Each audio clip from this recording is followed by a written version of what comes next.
Here's what I want to tell you about boundaries. So, our idea of boundaries that's coming through our conditioning and coming through our education is that it is a mechanism that's meant to keep people out. It's meant to keep external influences or things that don't necessarily serve us out. But the difficulty with this process of thinking is wherever our intention goes, wherever our act goes, wherever our thoughts go, we will act in that direction. So if we're now thinking that, okay, boundaries are meant to keep everything out, we're focusing on the external and how the external is playing a factor onto us, then even our ability to draw these boundaries will be attached to the external. It'll be attached to how the external is behaving with us. It'll be attached to what the external's influence is on us. And so in that way, our boundary will either be stronger or weaker, but the boundary may not even truly hold itself. It may not even stand true. Instead, we need to focus our boundaries to within. We need to realize that a boundary is not necessarily to keep something out, but it's to keep what's valuable within. And by doing that, what our focus now becomes is, how am I feeling at this point? What is the level of self-worth I have? What is the level of self-love and healing, etc., that I have?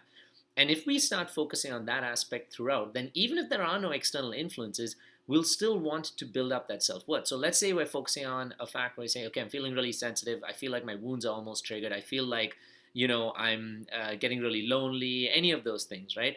Then our focus now, we don't wait for someone to trigger our need to draw a boundary. We don't wait for someone to trigger us before we say, okay, I'm going to draw a boundary. Instead, we're just thinking, okay, I feel those things. I need to focus on myself. I need to focus on the commitment of myself on my own, help improve my level of self-love, my level of commitment a little more. And by doing that, the boundary just naturally grows stronger. And therefore, if the usual external influence that comes in, or the usual pattern that comes in of maybe a certain type of guy or girl or relationship, or even a certain type of behavior comes in, we're much more likely to be able to withstand it, because our focus has not been on when are they coming and then I have to put it up. It's that I'm going to focus on myself, and I'm already feeling more fulfilled. I'm already feeling more stronger, more loved, and therefore it's easier for me to be able to draw that boundary. Now, another thing that's really important about this aspect, about knowing that the boundary needs to keep the focus within and not external, is that we take more responsibility and authenticity and commitment for our own healing, our own growth, and our own protection. So our focus on these things, as I mentioned, doesn't necessarily just become relevant when there's an external influence that challenges us. We're taking responsibility for this. So we are automatically protecting ourselves bit by bit. Each time we build more self-love, more self-worth, more like self-belief, we are naturally protecting ourselves bit by bit. Now, what happens when we don't do that?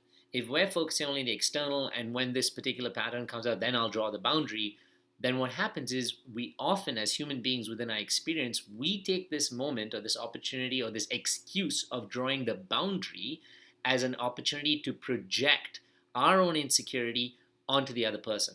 And so we shame them. We say that you've done this to me, you're such a terrible human being, you have no consideration. We do it from the mask of holding them accountable for what they've done to us. And so we say, you have done this to me, you're terrible, you're such a shit human being, etc., you're a narcissist, all kinds of things. We take it take it as a moment to judge them for their actions, to criticize them, to shame them. But what that really is, and we also take it as an opportunity to dislike them and hate them, etc. But what that really is just us projecting our own insecurity of not being able to love, protect, and value ourselves onto them. Think about it. If we were feeling more of that love, that protection, that security, then what would happen is, if they try to bring in their influences, we just not tolerate it from point one. From the entry point of which they entered our life itself, our level of self-worth and our standards that we had for ourselves would be able to say, no, thank you. I don't think this is really good for me. I don't think you can really fit in my life. I think I deserve better. We don't need to say it, but we just know, yeah, this is not what's really going to work for me. And subconsciously, we repel it. Subconsciously, we reject it from our life, saying that it doesn't need to be here. But if we don't have that, and we've allowed things to enter our lives bit by bit, we've allowed the red flags to happen bit by bit, then what happens is we get to a point where the behavior that we're witnessing, or the experience that we have, the emotions become so intolerable, and we're under so much pain that at that point We feel so hurt that we're like, I have to do something about it, I have to draw a boundary, and it's an extreme reaction. And so in drawing the boundary at that point, we're not actually just drawing the boundary, but we're taking it as an opportunity to project all of the times that we accepted that bullshit behavior, all of the times that we allowed, something that we deserve more than to enter our lives. We're taking the opportunity to project the frustration from all of that onto this person. And again, whilst that may serve initially, like, stepping into that victimized response may serve us initially just a little bit to say, okay, I want to create distance. The problem with it is that the moment we don't view that person as a negative or critical influence, then what happens is we're willing to accept them back into our lives. We're willing to drop our boundary. And the moments where we actually view them as not being an external, like, a negative influence on us or hurting us or paining us, is moments when we start to feel lonely, moments when our self-worth drops again, moments when we start to feel insecure, times when we're drinking, for example, when our commitment to ourselves drops. And in that moment, because our boundary is attached to the external, if the vision or the idea of the external changes, our ability to draw the boundary will change. And so we now bring them back into our lives. And that's what the whole concept of the drunk texts are about, and everything else is that when we're feeling lonely and our sense of security is low, we view them differently. We view them now as being able to serve some purpose there, which is connection, physical connection, emotional validation. And so at that point, the boundary drops. Whereas if we are able to consistently say for ourselves that, okay, this is a standard I want to keep for me. Fuck everybody else. It's not really about everybody else who comes in and goes. They will recognize where I'm at, and therefore I will invite those kind of people who can deal with my own sense of standards and self-worth. But so if I focus on myself at that point, I say, okay, this is what I want to achieve for myself. This is the standard I want to maintain for me. This is just the kind of behavior that I believe I deserve. Then we're constantly focusing on that. And we can do it through various things of journaling, meditative practices, even just simple things like valuing our own time, valuing our own energy, not abandoning ourselves, being able to choose better, not necessarily making someone else responsible for our emotions, and also not attaching our sense of well-being to somebody else's emotions. We're taking more authenticity for where we are, who we are, and what we're feeling. And so therefore we understand, wow, this thing that I'm feeling and this person I am is pretty damn good. It's pretty valuable. It's like a piece of gold. And if you have that, if you have gold, you naturally know how to protect it. You naturally know how to take care of it. You don't need gold to be stolen for you to realize that it's valuable. You know its value. And so you polish it and you take care of it. You put it in a safe or whatever else, but you keep it safe just because it's valuable. You don't just keep it in a safe because you live in a bad neighborhood. I mean, that's an additional reason for you to do so. But you will keep it safe and take care of it because you know of its value and its worth. And so any circumstance that you put that piece of gold in, any place that you put it in, the care and requirement for taking care of the gold doesn't change. It stays the same. You need to maintain it, you need to value it, you need to take care of it, and that makes it easier for you to also appreciate its value, and therefore also easier for you to share it with people who understand its value. You're not going to go and give gold to someone who doesn't know the difference between gold, silver, bronze, and whatever else, and say, look at this amazing piece of work, and they're going to be like, well, this looks like a stone to me. I have no idea what the hell this is, because they're not going to replicate or appreciate that value, right? So you're going to share it with people who recognize and understand that value. You're going to share it with people who know what it's worth, because then you trust that they can also take care of it. A boundary is just like that. A boundary, we think boundaries are only like, hey, don't talk to me anymore, because you've done this and this and this to me, and I'm really frustrated. That's an endpoint boundary. A start boundary, an initial boundary, looks like when you get into a relationship, saying, hey, I just want to let you know that these are the hours when I'm generally free if I'm not working or spending time with my family. So these are the hours where it's easier for me to communicate, where I can actually respond to you.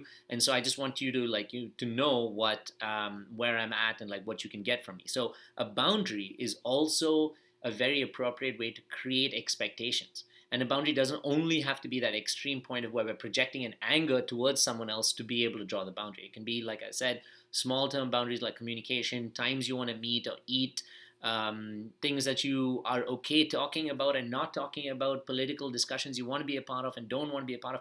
All of those things are small establishments of our standards, are small establishments of our own worth. Now, one tricky thing about this is that vulnerability and boundaries, they kind of go hand in hand. So you cannot have a safe expression of vulnerability without having a safe expression of understanding how the boundaries with it can also protect that vulnerability. So, for example, with some of us, we have a desire to, like from the anxious attachment style, to establish like a hyper sense of vulnerability. So, no boundaries and constantly exposing yourself to everything, making yourself so open to want to establish 100% connection on the first date. Inevitably, that leads in pain, right? And leads in heartbreak. On the other end, like the avoidant, there's no vulnerability or minimal, and there's more like a hyper extension of drawing boundaries. So every time there's emotional connection, we're like, whoa, whoa, whoa, whoa, whoa, no, no, no, no, no, I can't do this, I can't do this. Only this time I have, only this type of connection, and then withdraw. So with that, there's no vulnerability, but only boundaries. So for a healthy connection, we do need a mix of both vulnerability and boundaries. So when I was talking to you about establishing or communicating right at the start, right, where you're getting into a relationship and you're connecting with someone, you can say to them at that point, hey, I would love to connect with you and I do want to, and you're taking that chance to jump in that relationship with them, but you're also healthily explaining or establishing some version of a boundary for yourself. So for the anxious attachment, it would look like creating more of a self-worth and a value to say, I am vulnerable, but I don't need to be that vulnerable for them to know how much I'm worth. So you pull yourself back a little bit and you draw a boundary for yourself, more importantly, than for them. And so you say like, okay, hey, you make a rule, an unspoken rule for yourself. For example, no sleeping with someone until the third date, until they earn your trust so that you can physically connect with them to that level. Or various other ways. I don't need to share my dad's story of what he did to like my family, or my mom's story of how she abandoned us or whatever, until maybe the second date, until I know that this is someone I feel safer enough to connect with. So you start establishing unspoken boundaries with yourself, which show up as a more authentic vulnerability with someone else.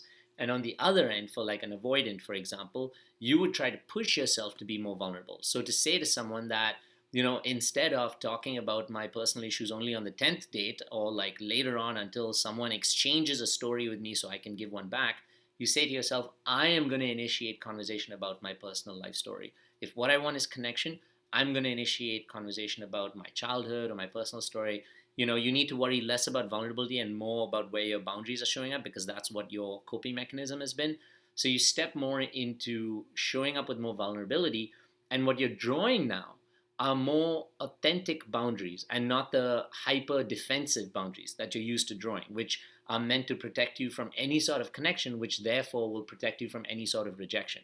So the magic also of building internal security is that you now start to understand the value of who you are. So on the avoidance side, you realize that you're so like, you are a beautiful story. Everything that comes with you is beautiful. Your healing, your expression, your energy, your magic is beautiful. And so you know that there is no scope of rejection. If someone says to you that, hey, this doesn't work for me, they're not necessarily, they won't be rejecting you in that state. They're just telling you that both of you probably deserve better or different. So in that moment, you view it as like, okay, not as rejection, but you view it as not the connection you require. If you're feeling strong enough, that's what you feel. And so from the anxious end, how it shows up is that you're more willing to hold back a little more, express your boundaries a little more, because you're not worried about disappointing or hurting the other person, because you know that where you are, you're safe and you will be loved no matter what. You just need to like slowly go through the process and discover the person who can accept you for that love. With the avoidant, the same way. You go through that process with vulnerability and you don't fear it anymore. You trust that vulnerability will lead to connection, and that anyone who actually steps into like rejecting you or withdrawing is just simply saying that maybe this is not the connection that I really want or need in this moment, and they're not saying to you that you're not worthy. And that is how like establishing our healthy set of boundaries for ourselves helps us to understand what we need from this boundary, what we're willing to protect from within, and not focus on like what we need to attack for that person to keep them away, because the person will also change. The person and the situation will change, but the only thing that stays constant is us. And so if we've changed the focus onto us, then the enactment of the boundary becomes more of one of compassion, of love, of being able to share more, just compassion in general, and say like, hey, I don't think this is a good fit for us. I don't think I can really like, work in that direction or take that, type of conversation, etc. Instead of being like, you're the asshole who speaks like this, you're the person who made me feel that way, because that situation will repeat through a victimized pattern in our subsequent relationships. So Make sure when you're drawing a boundary that you focus first within and understand what the energy within yourself that is valuable and loved and needs protection, and then change your focus out into the external.